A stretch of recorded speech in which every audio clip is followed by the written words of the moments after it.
we're going to talk about copywriting for conversions with Joel Klettke.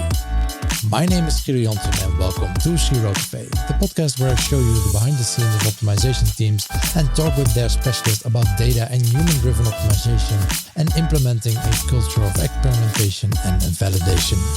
In case you missed it, in the previous English episode, I spoke with AJ Davis about how to make creativity a priority in your Zero process and how to level up your Zero research. You can listen to that episode on the Zero Cafe website or in the podcast app you're listening with right now. This episode of Zero Cafe is made possible by our partners Online Dialogue, SiteSpect, Online Influence Institute, Content Square and Convert.com. Welcome to Season 2, Episode 35.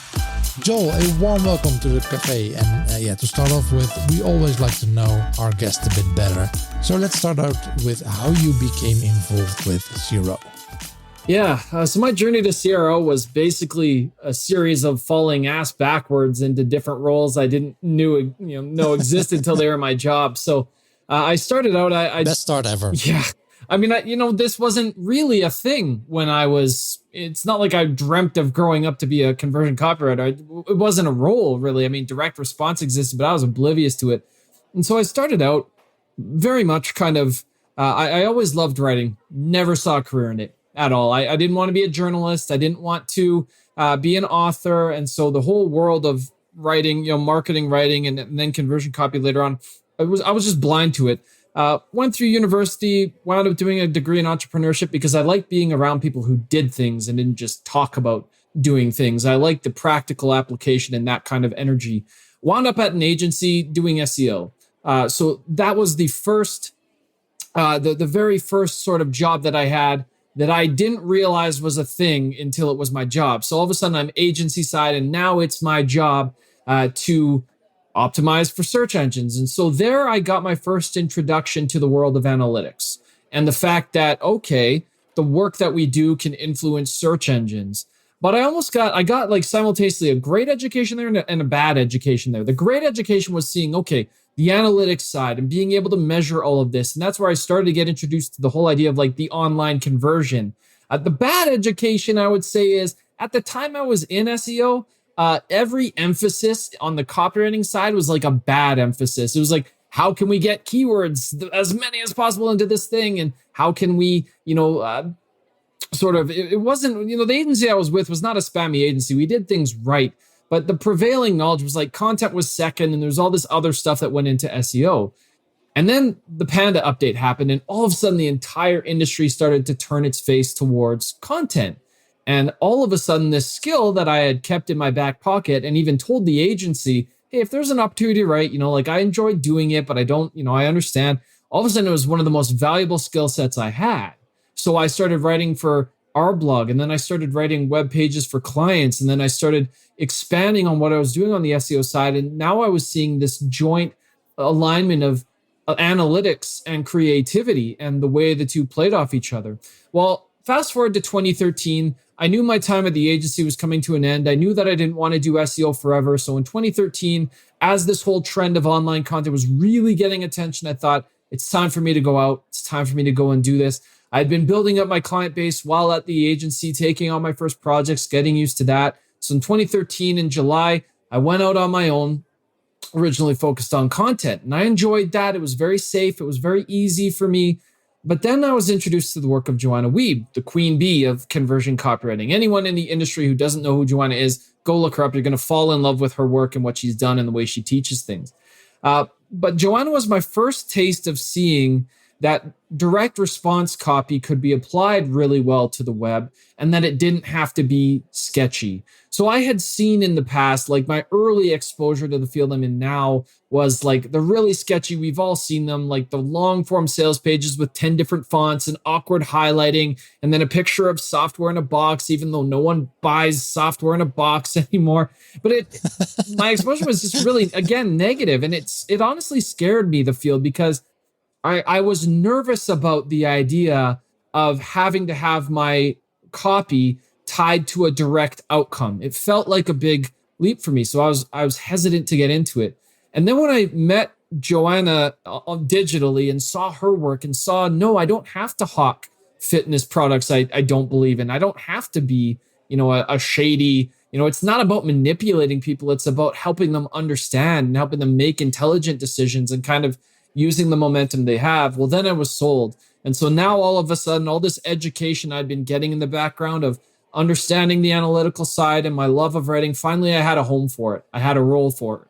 And that was conversion copy. And so that was in about 2014. And ever since then, I haven't looked back. It's been my core focus on my own consulting work. And I've been trying to level up my own analytical skills and all of that since then. So that is the story of how I wound up in a role that I didn't know existed. So to get an idea, what kind of projects are you working on right now? Besides becoming a father for a second time. So yeah, projects might hopefully wind down a bit for you a couple of weeks. Yeah. But what kind of copywriting work are you doing? So I really focus on the marketing side of things, landing pages. I work with a lot of software companies and subscription-based services. And while I can do across the entire funnel, so I have worked on ads and I work on landing pages, I've done email nurture sequences, and I do sometimes take on all of those pieces for a client. Where I'm deepest, where I'm most focused is that landing page, primary marketing site. I get called into a lot of situations when companies are either considering a redesign or considering a pivot in their business. So for example, with HubSpot, they were kind of moving both a redesign of the site and then also introducing a freemium model and what's the implication of this on our funnels and our copy and all of that. I get brought into situations too where things aren't converting the way they should be or leadership thinks they could be. And so my job is not only just to bash a keyboard and write new words, but to diagnose why might this not be converting? What could we change? Why should we change those things? So I do a lot of analysis, strategy, and research, and then focusing a lot on the core marketing sites, the landing pages, and then inevitably touching on pieces like the ads as well. And then whenever it's email, I team up with someone like Val Geisler or some ROA. They're specialists. They're really deep on the email side. I just love the copy piece of that. Most recently, my last project was for a company called Union Crate. They are a supply chain software for CPG brands. And so solving problems like there, to give a practical example, it's an integrated platform, 2 different products and 2 different audiences, small to mid-sized businesses and enterprise. And the enterprise only cares about one of the 2 products. They'll only ever buy the one, but small to mid-sized businesses might get both. And then the pricing that they have is very modular. So a lot of like complex situations, I get brought in to bring some structure to that, understand how do we position and sell this, diagnose and fix conversion issues, and set companies up to convert better. So that's a lot of what my focus is on now. It sounds a lot like Zero in general. The work with the analysis, looking at the customer side of things, but just specialized on the copy side of things. Would that be an accurate description? Yeah, I mean, there's a lot of... Is there a lot of Zero elements in your work? There have to be, yeah. I go through the same process that I think a lot of CRO people do and would have to, but specific to copy, there are elements that are really critical. Yeah. Where a lot of conversion people will focus on the design. And for example, there's a fantastic company called The Good, and they do e-commerce here, and they are brilliant at looking at the actual design elements and the user experience elements. My job, though, while it touches on that and I contribute to conversations around that and inevitably wind up, suggesting changes to that, my job is really helping my clients understand how their customers think and make decisions, what motivates them, what pain points do they have, what outcomes do they want, and importantly, how do they talk about those? So a huge amount of my research that is sometimes a little bit unique is getting that voice of customer data and doing surveys, doing customer interviews, trying to look at, again, what motivates them, getting beyond like the cardboard cutout persona. Like in marketing, everyone talks persona. Half the time, there are things invented around a boardroom table that have no grounding in reality. My job is to flesh that out and make that a real person and challenge the assumptions there. So I look a lot at how people make decisions, and I look a lot at how they talk about those decisions, how they interpret information, and bring that back into the copy piece. Yeah. Yesterday's brainstorm was so good. I really liked Steph's idea of running that test on the call to action buttons. Making them orange will really make them stand out, don't you think? Yeah, right. Do you want to design real A/B test winners and achieve enormous conversion uplift? Then stop brainstorming and take a scientific approach. If you can read Dutch, follow the steps in Online Invloed, the bestseller on managementbook.nl. Or enroll in the author's course and become an expert in applying proven behavioral science yourself. Go to onlineinfluence.com for more information and free downloads. So, more generically speaking, there are a lot of CRO specialists, of course, listening to this podcast since we're focused on CRO. You're specifically trained to look at the copy of things. What do you see if you meet or talk to or see the work of more generic CRO specialists? What do you see? What are the mistakes that we make? or whether it's assumptions about the job that you do or the actual implementation of copy or using the research and how we use that to improve things. I think sometimes there's a bias toward design. And don't get me wrong, I love working with conversion people who are deep on the user experience end. But I think there's a bias to when that's the tool in your toolkit, that's always how you want to solve the problem. Restructure the page, look at where the attention is going, and so on and so forth. I think some misconceptions about my job is that it's just branding or it's just positioning. But the work I do goes beyond that. It's my job to understand, again, how do people make decisions? What information do they need to hear? And how do they need to hear it? What order do they need to hear it in? How do we communicate that in a way that's actually going to hit home for them? It goes beyond, I think there's a lot of like hallmark things about my field that people just take for granted as like, yeah, that's obvious. Like we all hear features versus benefits and write to the benefit, not to the feature. Well, in some cases, it makes more sense to write to the feature when you understand the awareness level of the people you're talking to. Or a lot of people think, well, shorter pages are better, or people don't read. That's one that I hear all the time. Like even from seasoned conversion people, like, no, this page is too long. There's no way they're going to read that. I think the thing is, my job, everyone that I know that excels in conversion cares deeply about the people on the other end of the conversion and the whole psychology of that. But I think my job gets ratcheted up to another level where it's that motivation piece. So I think some of the common mistakes that I see are just treating copy like window dressing or an afterthought, where it's like, well, we'll engineer the design and then, the copy will kind of make fit into the rest of it, or It doesn't really bear that much weight.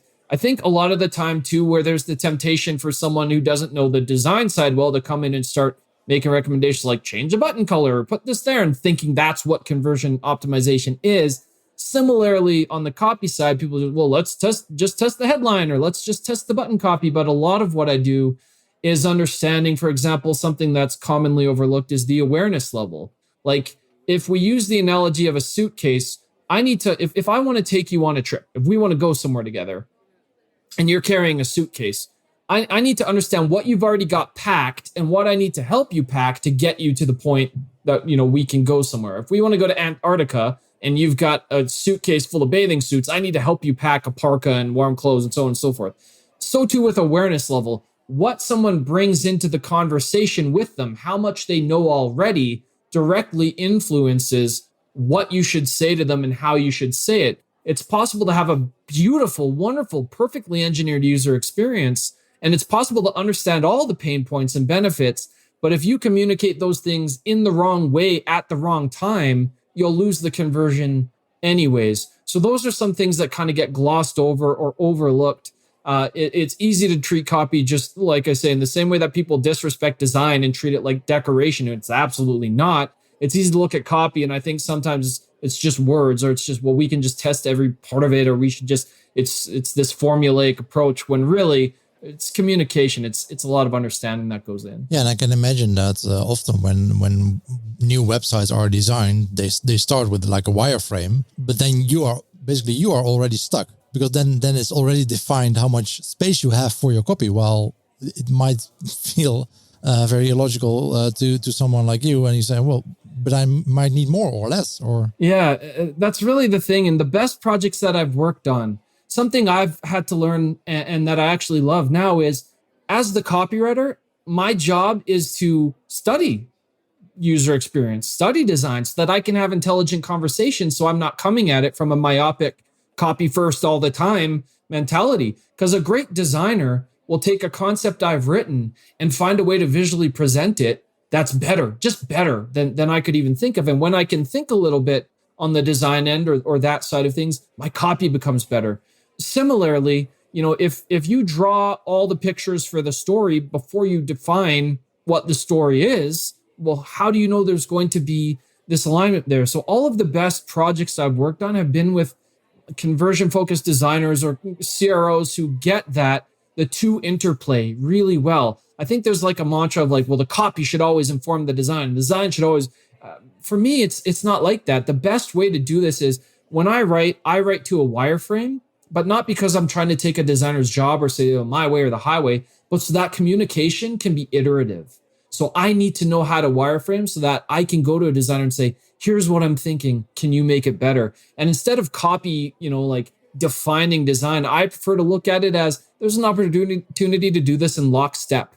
Whereas, yes, I need to have the space and the opportunity to communicate in a way that will make sense for that person to buy in and to get the information they need. Yeah. I'm not writing off the fact that a designer may come back with a better way of not saying what I need to say, but presenting it or making, bringing clarity through the communication of design. So it's really the best relationships happen when both sides know enough about the other to be dangerous. So again, communication. Yeah. Also within the team, right? Completely. Yeah. So you just mentioned something I want to dive a bit deeper in. You said, sometimes, but the default is that, okay, yeah, we should mention benefits, not necessarily features. I think this is a nice example. So when would you say, you actually do need to talk about features here? Yeah. I mean, for example, with software, we're not, by the time so much happens away from the site now that by the time someone arrives on your marketing site, yes, on the homepage or certain pages, that you might be the first solution they come across, but often they're already coming. We talk about that suitcase analogy. Often they already have identified their problem. They know they've got a problem. They know they need to solve it. They've already identified multiple solutions are out there. And in the case of software, especially, they're just trying to compare solutions and find out, can this thing solve X problem that I have? So it's not that we now throw out the window talking about benefits in any case, but we need to understand the motivation and awareness level of whoever is evaluating the solution that we're bringing to the table. So with Union Crate, this was the exact case. We think that by the time that they arrive on the site, we have content there to help educate people at the very early stages who are just realizing their pain. We have blog posts. We have, different parts of the site that are responsible for helping them understand, if you're experiencing this pain, there's a solution like this.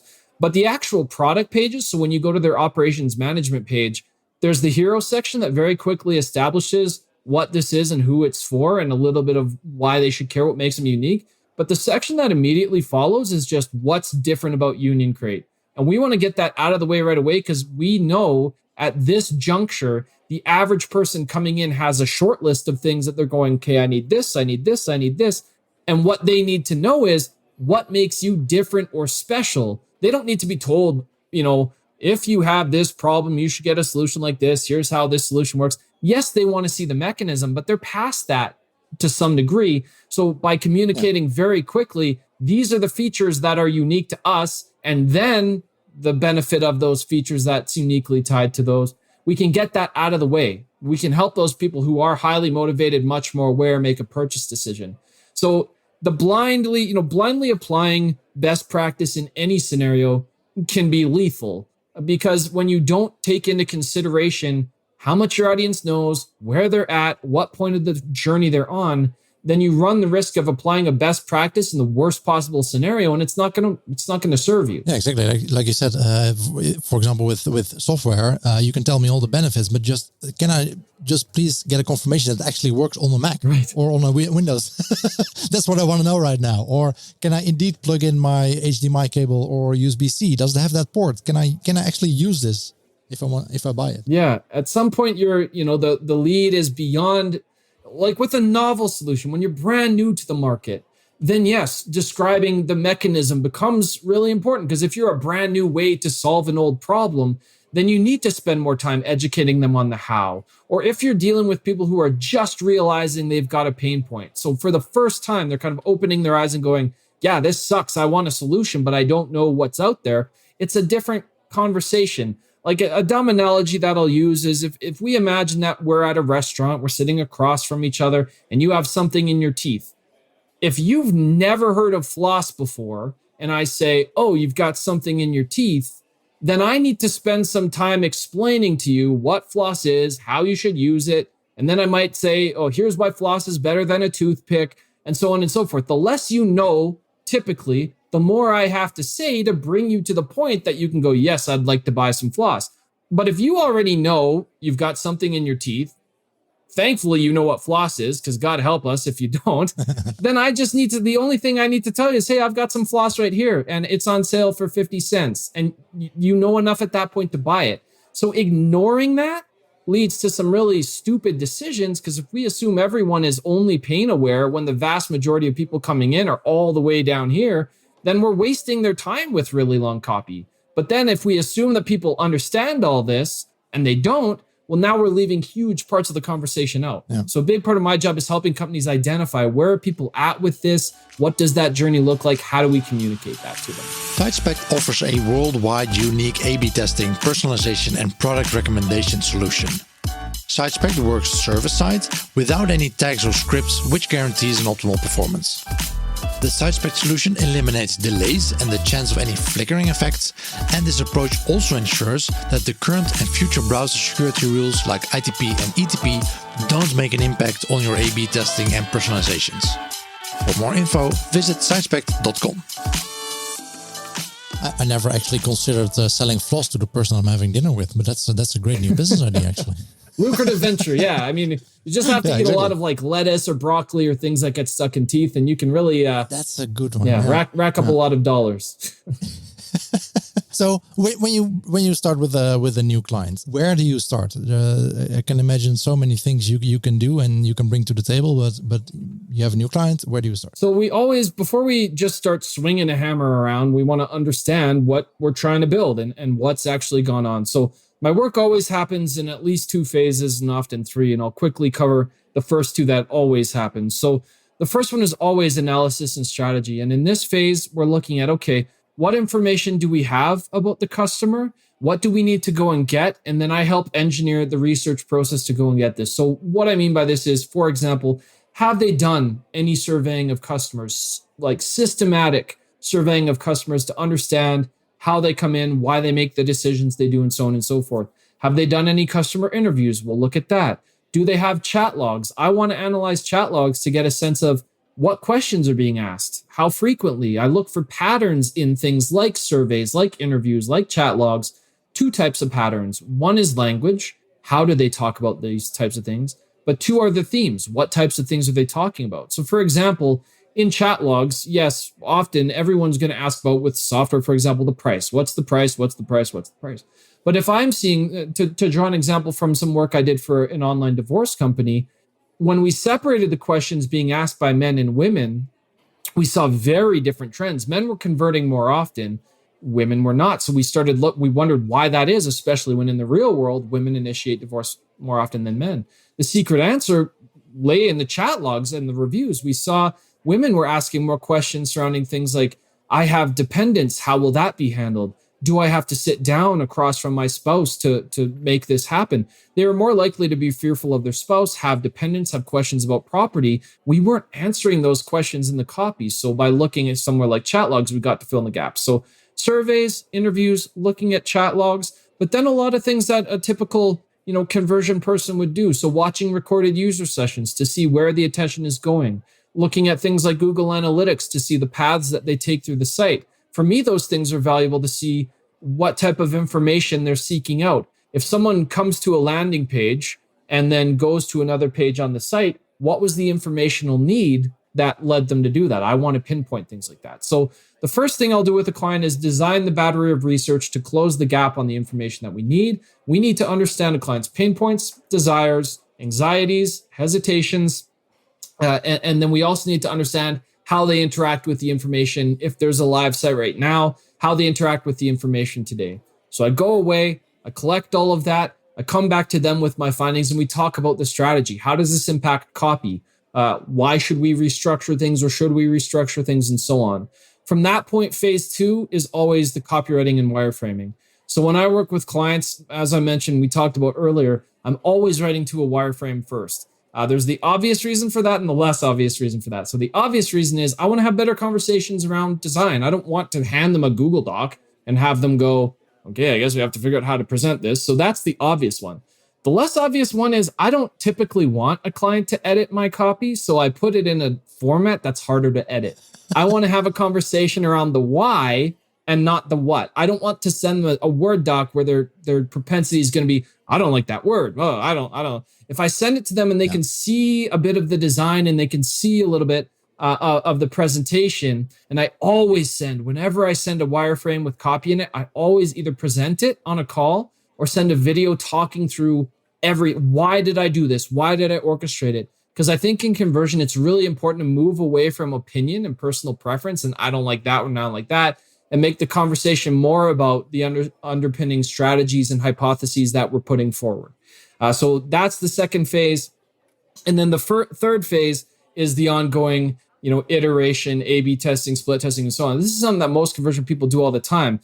For my situations, often I'm dealing with clients where they don't have the statistical significance. They don't have thousands of conversions that we can always measure this in like a month's time. So it's not that we ignore this. It's not that, I don't ever say, well, let's split test this. That's a key piece to the conversion puzzle. But often then I'll bring in partners or I become a smaller part of a larger team. And then we work collaboratively to look at the hypotheses at a cadence that makes sense for the client and so on. So that's kind of a high level of how a project would look. But the most involved and intensive part is that first phase when we're collecting all that intel, interpreting it, trying to draw some meaningful conclusions from the voice of customer and the way that they behave today. When you see a project, whether it's yourself, projects from your own company or colleagues in the field doing copywriting, when those projects don't work out with clients, what are the most common pitfalls? What are the most common reasons that it doesn't work out for whatever? A huge one is failure to set expectations. I think I always have the conversation at the outset that, hey, what we're doing, we're going to root it in data. We're going to spend a lot of time on research and analysis. We're going to spend the time to get to know the why behind the decisions that we make. But I always communicate there's always a risk that it's not going to convert because behavior is surprising. We want to go in with a clear head. And so the client needs to come in with the same mindset of discovery and analysis and experimentation. And when they think it's just a money machine, like put in $1, get 10 out, that's when things really break down. I think team dynamic, when teams don't talk to each other, that can break things down. So I always want to be plugged into the design people, the SEO people, leadership. Before I write a word of copy, I'll have a meeting where all of the different seats around the table have an opportunity to share their perspective. Because when you don't do that, then you start getting pushback from teams who had nothing to do with the research process. So everyone for me has to be part of that strategy piece, not necessarily informing it, but they have to understand why we're making the changes we do.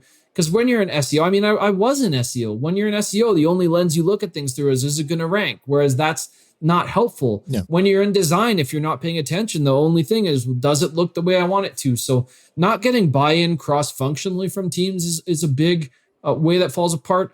And then the last one I would say is, and this has come back to bite me in big ways, you can't always control for it. Leadership has to be involved. Even if your point of contact is the marketing team or the sales team, or what have you, leadership has to buy in. They have to believe, because otherwise what happens, and this has happened on real projects, we get 90% of the way through. And then in the home stretch, some VP swings in. They're like, hey, I had this crazy fever dream and now the direction of the company is different. So can you just change everything you just did? That will kill a project. When leadership doesn't understand or see the why or isn't privy or part of the discussion, it can totally derail everything. So I think all of those points, though, come down to just expectation setting and communication. We need that culture at the company side to support what we're doing. Mm-hmm. So I don't know if you've always worked with online copy. I don't know if you've worked with offline copywriters. And what would you say are some key differences between writing copy for offline and versus online? Yeah, I mean, the bulk of my work has been online. I did some offline in my early days. I think one of the big ones, though, it seems like an obvious one, but the ability to test and to track online is obscene. Like the amount of information you can get is wild. I think too with print, you always have to be clear on your objective. Like with a print ad or what have you, oftentimes, like if I was to write a sales letter offline, then it can only ever be one piece, right? Because it's literally printed out. There's nothing dynamic about it. So you have to nail that one format. There's not a whole lot of room to experiment and change things. It takes longer to get that feedback from the offline world. Well, I think previously in magazines, they did do some A/B testing with like covers or something in shops. But of course, like you said, that takes a very the timeline is completely different. Yeah. And I mean, you can't track in the offline world, how someone's eyes go through the page, so on and so forth.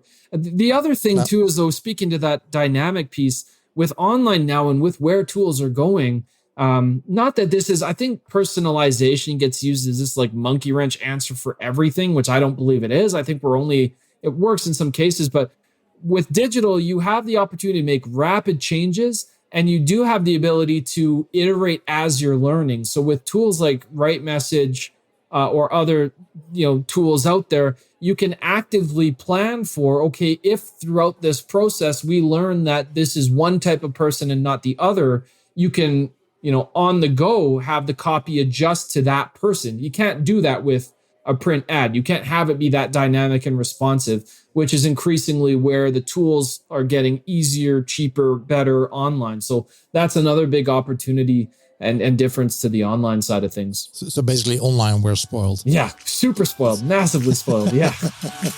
Marketing budgets have suffered, and the share for A/B testing has been impacted too. If you want to keep testing to enterprise standards, but save 80% on your annual contract, you can consider Convert.com.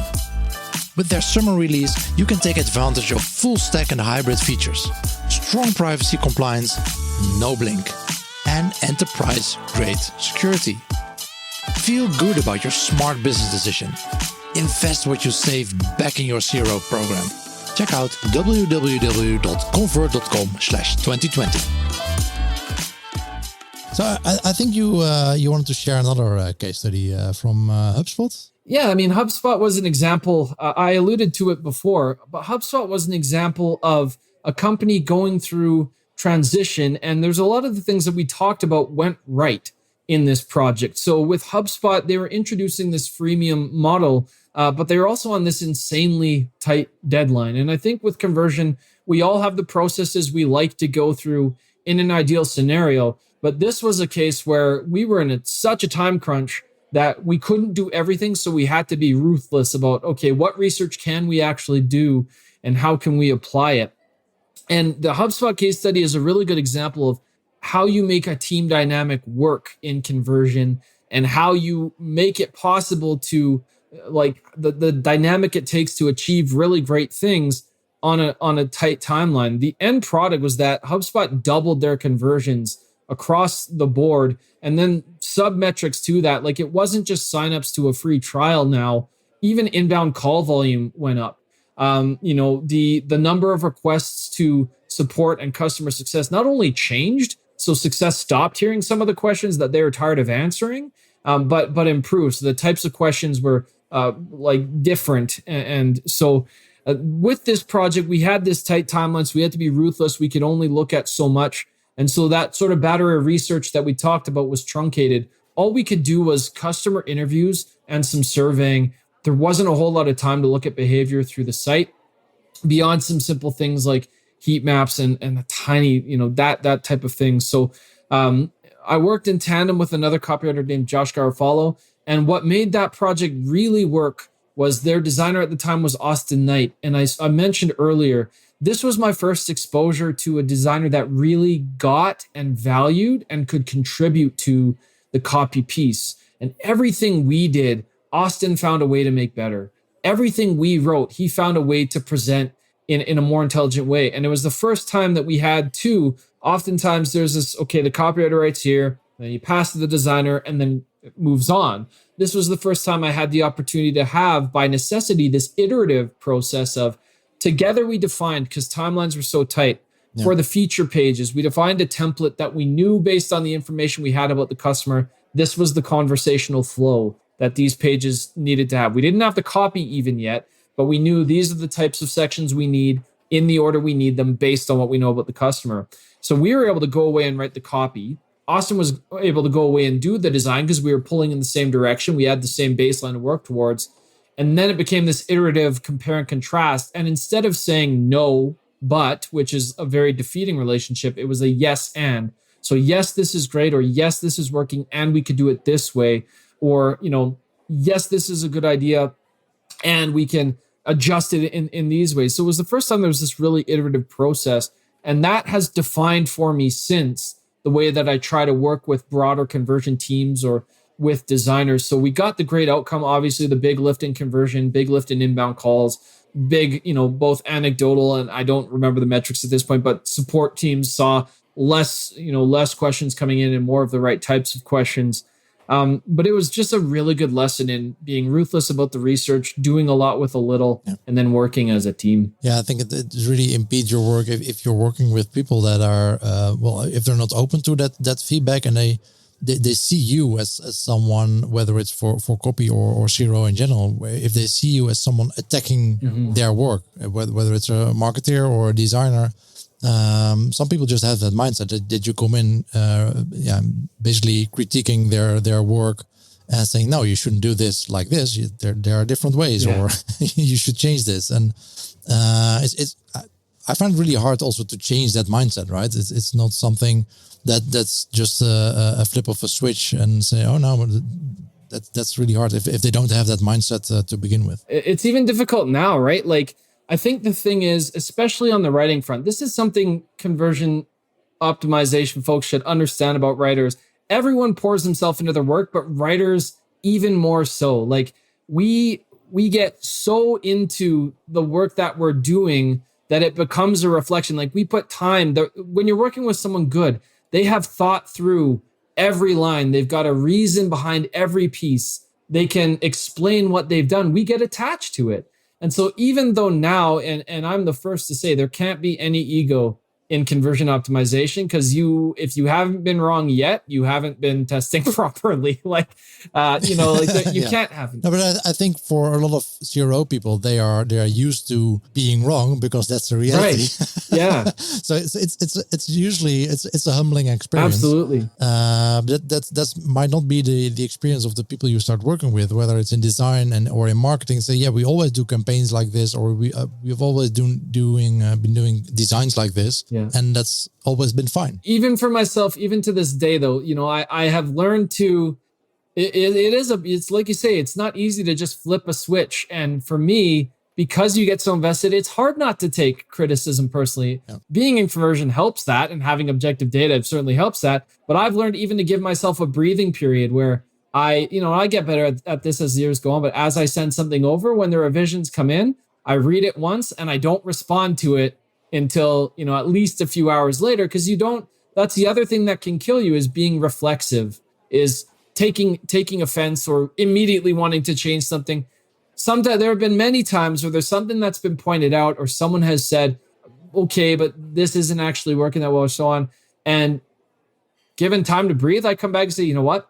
They're right. I couldn't see it because I was so invested in what I put together. So that's a lesson that copywriters need to learn, but also it's a good thing for those who work with copywriters to be aware of, is there is this very personal attachment to the words that you write. And so when you deliver criticism, it's like you need to do it to be productive, but let them have a little bit of time to breathe on it, sit on it, breathe it in. And then a good person is going to come back and be able to say, you know what, you're right. Or, you know what, yep, the data says this variant that I liked a lot, it's garbage. So it is, again, we keep coming back to it, but it is a communication piece. It takes some time to nurture that culture. If you start working with a new company that they don't have this optimization mindset, or they haven't failed enough yet. Yeah.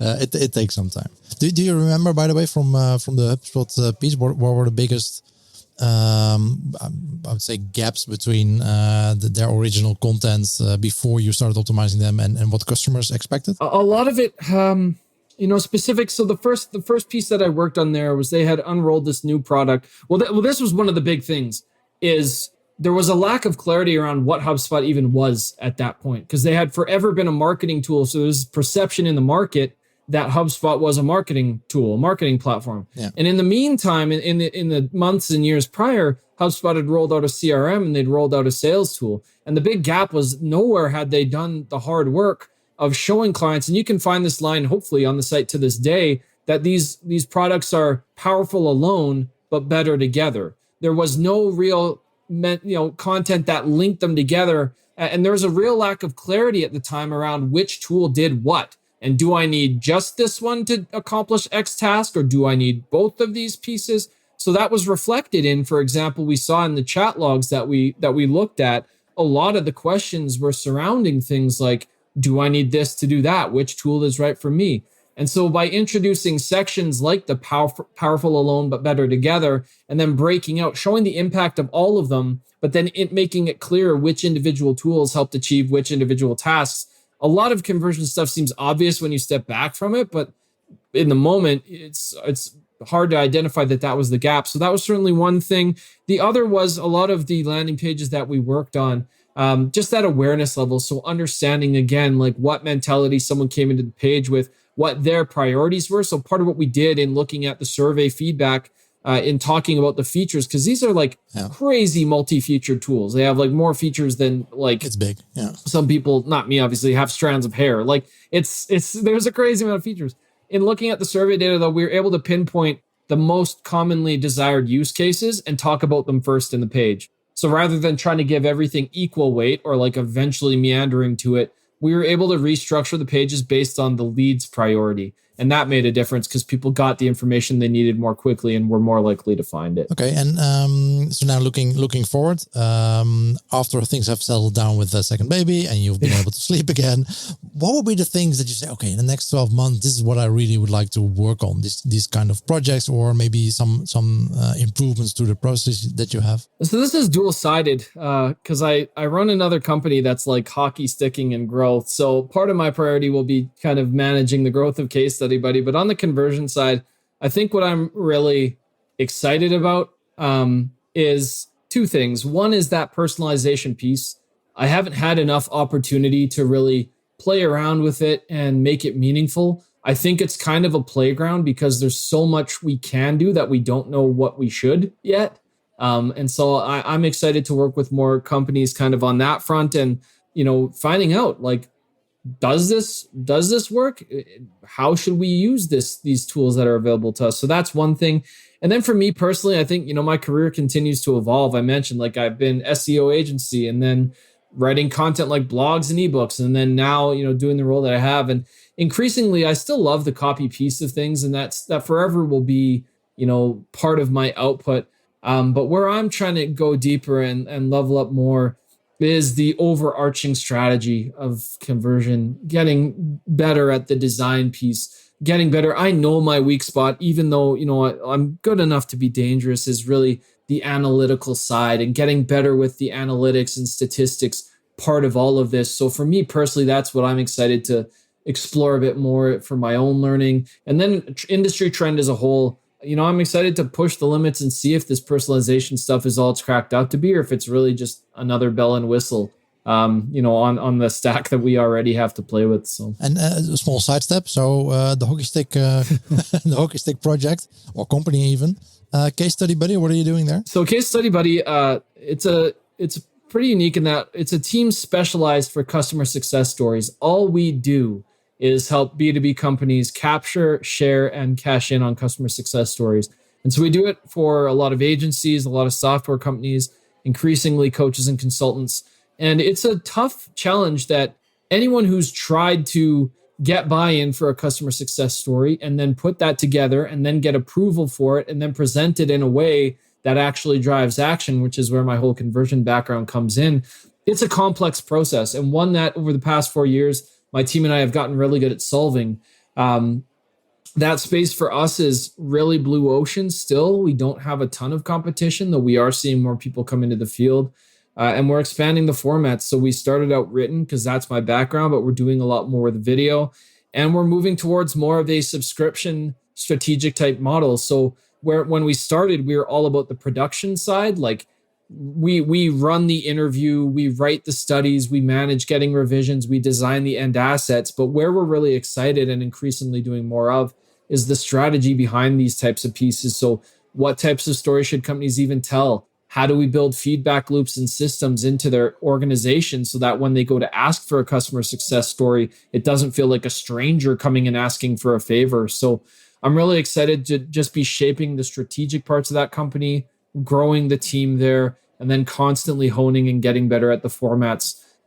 So basically, as a business goes to you guys, say, hey, I have this client. Here's his email address. Please get me a testimonial. Yeah, it's pretty much that. I mean, but in some cases, we can even come in a step earlier. So often we deal in situations, we're increasingly working with like mid-size to enterprise where they say, we have lots of happy customers. We have no idea how to approach them to get them to say yes. Or there might be a lot of nuances, legal nuances where it's like, we don't know if they're willing to test do a testimonial. We don't know if they're happy. yeah. All the way back to that. So we're increasingly helping clients get buy-in in the first place.